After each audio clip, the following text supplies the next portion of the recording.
ஆமென்.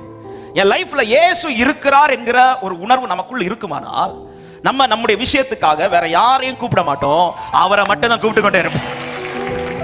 ஆமென். என் காரியத்துக்கு நான் இயேசுவை கூப்பிடுறதை விட்டுட்டு இன்னொரு நபருக்கு நான் கூப்பிடுறதுக்கு முயற்சிக்கிறேன் என்றால் நானே என்ன சொல்றேன் தெரியுமா? இயேசு இல்லைன்னு தான் சொல்றேன். இயேசு இருக்கிறார் என்று இவன் அறிந்த உடனே, இவன் கேள்விப்பட்ட உடனே அதுவரை கூப்பிட்ட எல்லாத்தையும் ஸ்டாப் பண்ணிட்டேன், எல்லாத்தையும் ஃபுல் ஸ்டாப் வச்சுட்டேன். இப்பொழுது அவனுடைய இயக்கம் ஒண்ணே ஒண்ணுதான், இயேசுவை கூப்பிடுறது.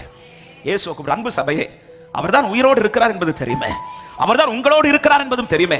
அதன் பிறகு உங்கள் காரியத்திற்கு எதற்கு மற்றவர்களை தேடிக்கொண்டிருக்கிறீர்கள்? உங்கள் கண்களையும் உங்கள் கரத்தையும் அவரை நோக்கி அமர்ந்திருங்கள். நீங்கள் நம்புகிறது அவராலே வரும். இவனுக்கு இயேசு வருகிறார். இதுவரை அவன் இயேசு அந்த வழியா வந்திருப்பாரான்னு தெரியல, அல்லது இயேசு இதுக்கு முன்னாடி அவன் போய் கேட்டு அறிந்திருப்பானான்னு தெரியல. ஆனால் இப்பொழுது இயேசு இருக்கிறார் என்று தெரிந்த பிறகு அவன் கூப்பிடுதலை சேஞ்ச் ஆகுது. இதுவரை ஒரு கூட்டத்தை கூப்பிடுவான், அந்த வழியில் இருக்கிற எல்லாரையும் கூப்பிடுவான், தன் வாழ்க்கையில் ஒரு தேவை சந்திக்கப்படுவதற்காக. ஆனால் இப்பொழுது இயேசு வருகிறார் என்று தெரிந்த பிறகு அங்க இருக்கிற யாரையும் கூப்பிடுவது அவனுக்கு விருப்பம் இல்லை. அவனுடைய விருப்பமே இயேசுவை கூப்பிடுதான்.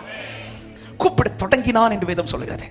இந்த வார்த்தை இதுக்கு தியானிக்கும் போது ஒரு நாள் கூப்பிடுவதல்ல, தினம்தோறும் கூப்பிடணும். ஆமென். எத்தனை பேர் சந்தோஷத்தோடு இந்த காலை நேரத்தில் சொல்ல முடியும், எத்தனை தடைகள் வந்தாலும் என் கூப்பிடுதலை ஆண்டவர் தட்டிவிட மாட்டார்.